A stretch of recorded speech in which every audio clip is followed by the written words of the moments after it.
First, disclaimer about the title, or better, subtitle.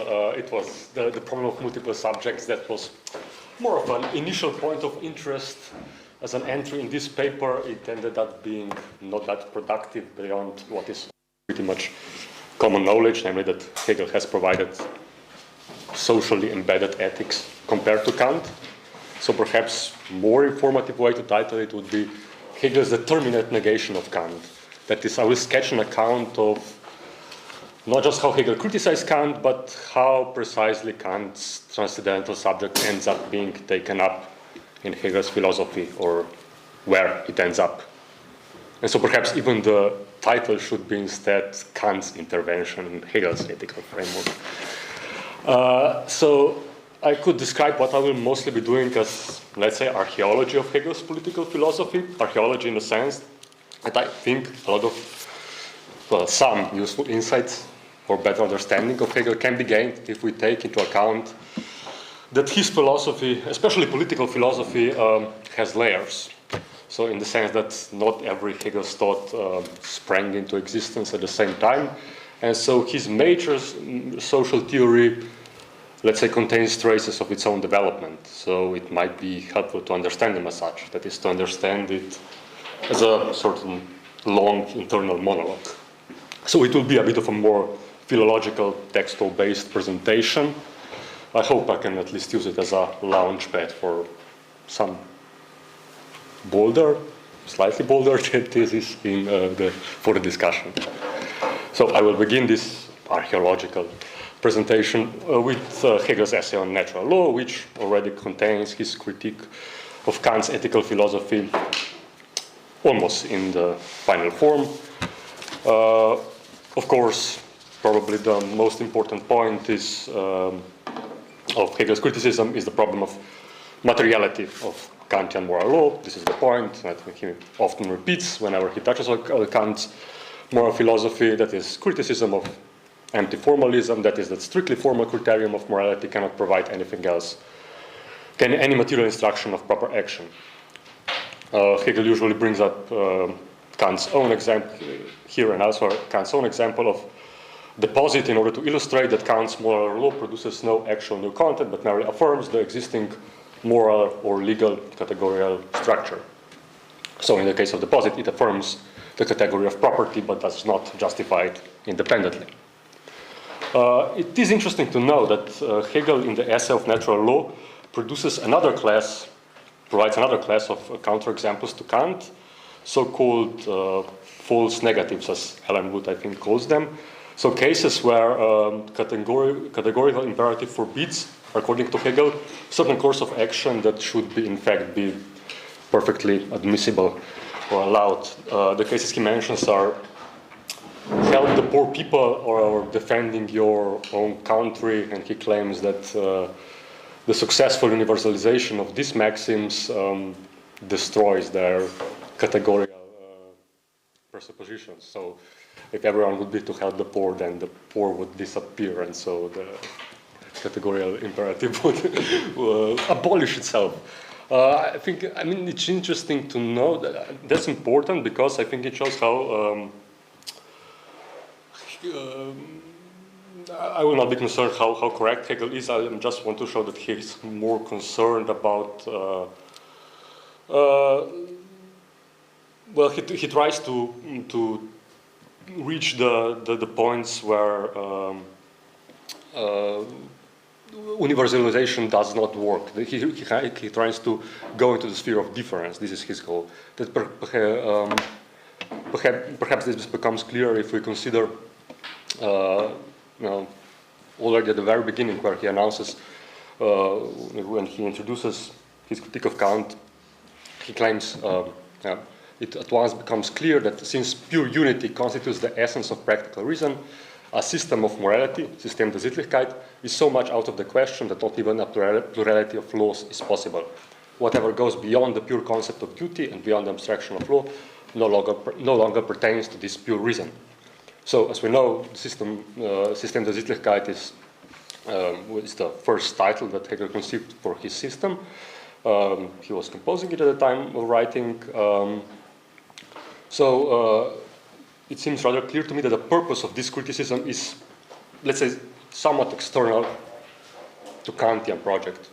So it's not completely immanent critique. He evaluates Kant in view of a further project constructing a system of normative social theory. And this is something that Kantian ethics, with its criterion of universalizability at its center, is quite unable to support, since, among other things, Kantian moral imperative is quite simply unapplicable to any context where division of labor or any sort of differentiation of actors is relevant. It is a weird blind spot for Kant, because Kant did read economics, he did know Smith, he was in fact quite modern in his economic outlook. He acknowledged the benefits of division of labor, but it seems, as far as I know, that it never crossed his mind that there could be any clash between this stark ethics of universality and some differentiated social organization, where at a certain point the good thing to do might precisely not be the universal thing to do. So I think this is the basis of Hegel's criticism of Kant in Essay of Natural Law and further on. I mean, this is his, well, this is not his criticism, but source of his dissatisfaction. So he does not articulate it quite so directly, but yeah, it seems, well, the way the direction that he goes in indicates it, I think, obviously enough, and this becomes more explicit in his critique of French Revolution, which is also quite closely related to critique of Kant, and then the inability of the society to differentiate itself becomes the main problem. Okay, to grasp the Hegel's position in the essay completely, it's important to know that then he moves from critique of Kant to critique of Fichte. To understand Hegel's motives and his positioning with regard to philosophy of transcendental subjectivity, the text where he advances from critique of Kant to critique of Fichte is important. He says, it is possible for right and duty to have reality independently as a particular realm separate from the subjects and from which the subjects are separate, but it is also possible for the two to be linked. And these two options, Hegel continues, constitute two separate sciences, legality and morality. So as I read it, these two options stand more or less for Fichte and Kant respectively. So legality Fichte, morality Kant. It is if reality and duty have reality independently of subjects, that's legality, and that's more akin to Fichte's conception. And if they are linked, that is Kant. So he continues the essay with a critique of Fichte. I will not go very far into this. I will just note that compared to critique of Kant, his critique of Fichte in Essay on Natural Law is it's a bit different in kind. It's more of a critique of outcome of Fichte's political philosophy. He criticizes Fichte an alienated mechanical state. He criticizes his theory of crime and punishment as a market exchange, and not. Whereas with Kant, it was more of an internal critique of inconsistent, well, of how the Kantian project fails on its own terms, how the moral law cannot provide what it claims it does. So, at the point of Essay on Natural Law, I think we can sum up the relation between Hegel's critiques of Kant and Fichte like this. In important respect, Hegel agrees with what Kant would like to provide with his moral philosophy, that is subject with certain internal, more or less immediate moral principles. He does not agree with Kant that such moral principles can be derived starting from pure reason. In fact, for Hegel, the best we can get starting from purity of reason is Fichte, an absolute self-positing subject without any complex relation to universal laws. As such, the absolute subject is quite asocial and difficult to work with in order to produce some useful political theory. However, it is more consistent, Fichte and subject that is, and therefore Fichte and subject is the default form of the abstract subject that Hegel will work with now as an operational concept of self-consciousness. So now, already in essay, Hegel offers his paradigmatic answers to both criticisms. The answer is Sittlichkeit, so the argument that starting from the subject, either transcendental Kantian subject or absolute Fichtian subject, is insufficient. We have to start out with a social totality, das Volk, that is the bearer of certain positive set of principles that are prior to the subject, that constitute the subject. However, at this point, Hegel's answer, his positive theory of natural law, comes without any particular mediation between criticism and his positive theory. It's merely, he's just presented as an alternative. So after the essay on natural law, he will venture on his systematic project, and this passage from the position of isolated subjectivity or self-consciousness to the position of Sittlichkeit will become a very theoretically important and challenging point. This transition is the systemic place of struggle for recognition, which of course we know best from the phenomenology version, where it institutes the relation of lordship and bondage. And here I just want to underline the innovative shift, how this struggle functions in phenomenology compared to previous Hegel's attempts. Sorry? In earlier Jenaer work. Earlier, yes, Jenaer texts. Up to this point, in all Jenaer texts before phenomenology, the point of Hegel's argumentation about struggle for recognition focus exclusively on the issue of impossibility of achieving recognition in this manner. If the two self-consciousnesses clash with the aim of achieving the recognition, they necessarily fail. Either both or one of them dies, or one surrenders, but in neither of the three cases the recognition is achieved. So in earlier Jenaer texts, this point of argument for Hegel already necessitated move to the level of Sittlichkeit, or Geist. There has to be some pre-existing social structure, transcendental with respect to self-consciousness, that creates the conditions of possibility for recognitive relations. However, with phenomenology, Hegel had an additional task to solve, because in the Jenaer lectures, directly prior to the phenomenology, he made the probably most important shift in his political philosophy. He introduced the individual. That is, he eventually took a step back from his initial program announced in the essay on natural law, that proposed the direct grounding and subordination of individual to Sittlichkeit, and instead he considered that in modernity the individuality rules supreme, that it comes into its own right. So this must include a certain loosening of the hold of Sittlichkeit on the individual. The individual cannot consider itself absolute and immediately belong to Sittlichkeit at once. So at this point, Hegel once again ends up with the transcendental subject as a base building block of his political philosophy. And now he must somehow reintegrate it as to not concede his project of System der Sittlichkeit completely. And so this is the proper entry of the concept of Geist in Hegel's philosophy. Geist is a name from some looser form of synthesis of individual and transcendental social structure, mediated instead of immediate. So Sittlichkeit becomes Geist. So also with this introduction of absolute right of individuality in his philosophy, also his political individual changes from essentially Rousseauian, egalitarian, republican, a bit militant political unity, changes into something this Rousseauian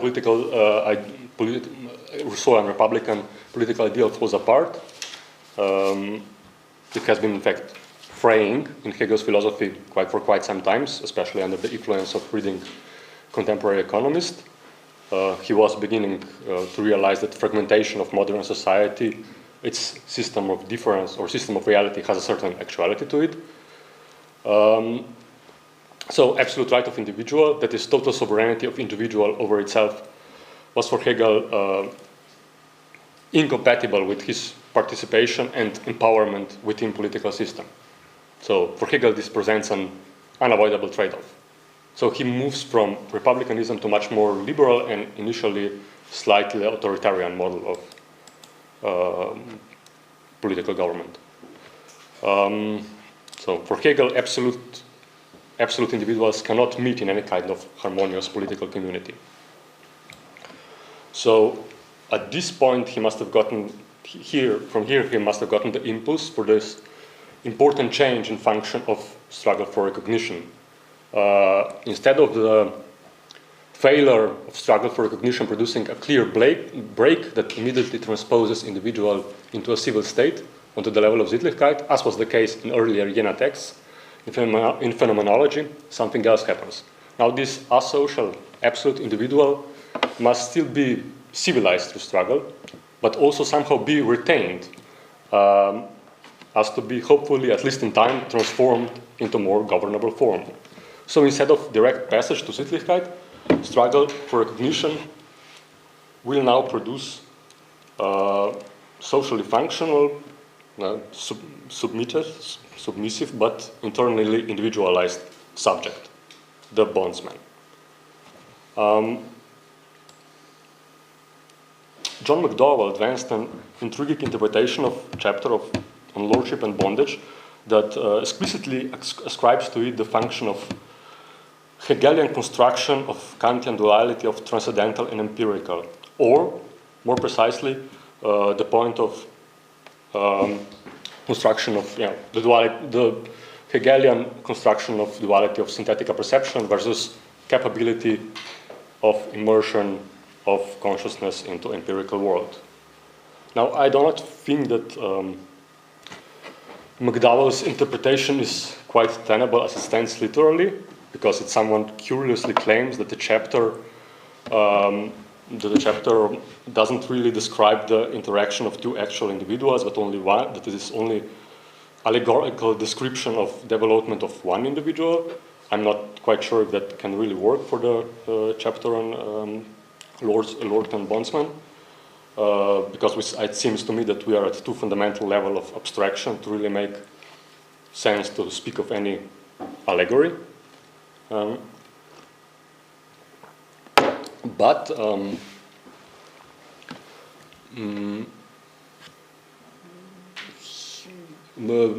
he has a point, at least in the sense that self-consciousness, in the chapter on self-consciousness, is of course at the beginning a completely negative force, incapable of any relation to objective world but destruction, and so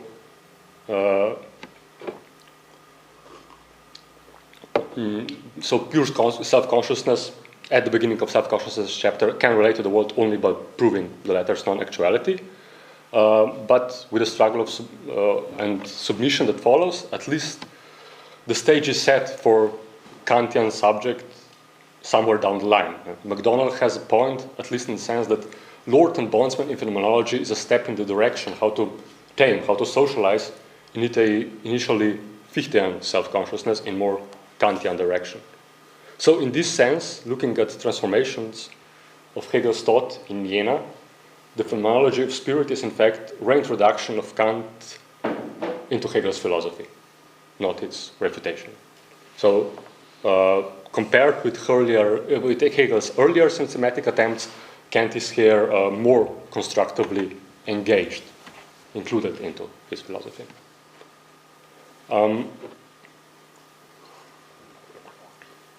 In fact, a lot of important features of the structure of phenomenology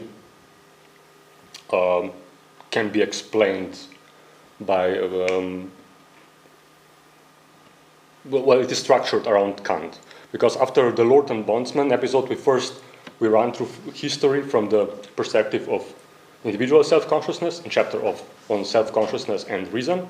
And then at the end of chapter of reason, the chapter of reason ends in Kantian impasse, known already from the essay on natural law, that is, emptiness of moral law and impossibility of self-legislation in Gesetzgebende Vernunft and Gesetzprüfende Vernunft.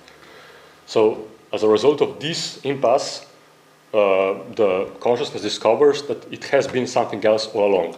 That is, it has always already existed as part of a certain more complete, more overreaching social structure, Sittlichkeit.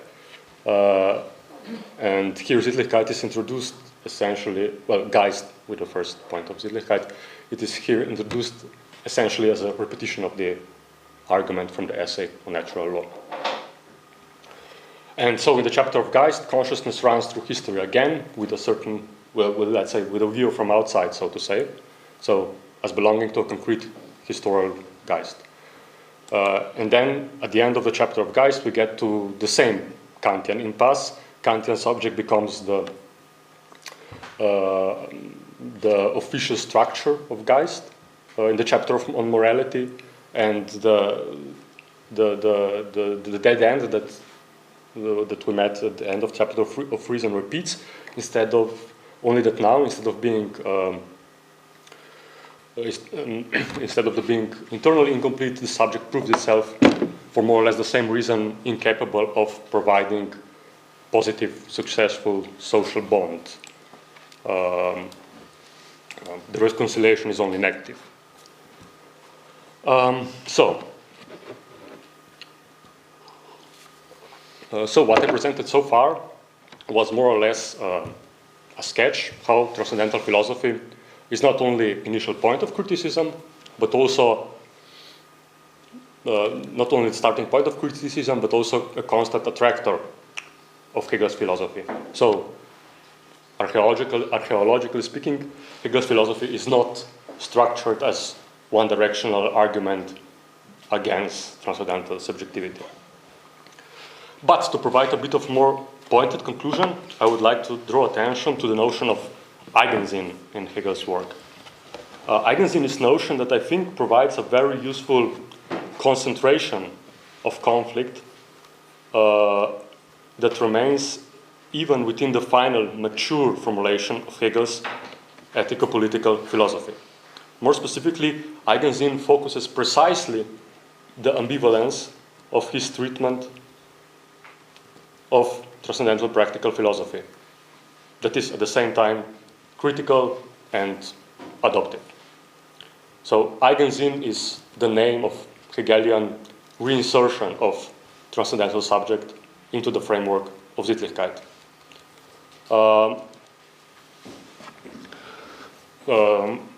Just to mention the two most important appearances of the notion of Eigensinn. The first one is precisely the point where the modern individual gets finally introduced in Hegel's philosophy, that is the third Jenaer system. And it is introduced with a kind of skeptical tone. So, jeder zu diesem Eigensinn kommt, das Sein der Allgemeinheit abgetrennt, absolut zu sein. In seinem Wissen sein Absolutes unmittelbar zu besitzen. This is the passage from the Jenaer lectures. And so then we have the other famous appearances, sort of distant echo, but quite obviously much more affirmative of the same thought from the introduction of the philosophy of right. Es ist ein großer Eigensinn, der den Menschen Ehre macht, nichts in der Gesinnung anerkennen zu wollen, was nicht durch den Gedanken gerechtfertigt ist. So, somewhere between these two appearances of Eigensinn, the Hegel's political philosophy happens. And now the interesting is what I would like to emphasize, point out. This is the second formula, this appearance of Eigensinn, the mentioned Ehre macht. This is quite clearly Kant is very much present in this formulation. It almost repeats itself very closely in the paragraph 132. This is within the chapter on morality. Das Recht des subjektiven Willens ist, dass das, was als gültig anerkennen soll, von ihm als gut eingesehen werde. So the formulation of Kantian position within the chapter on morality.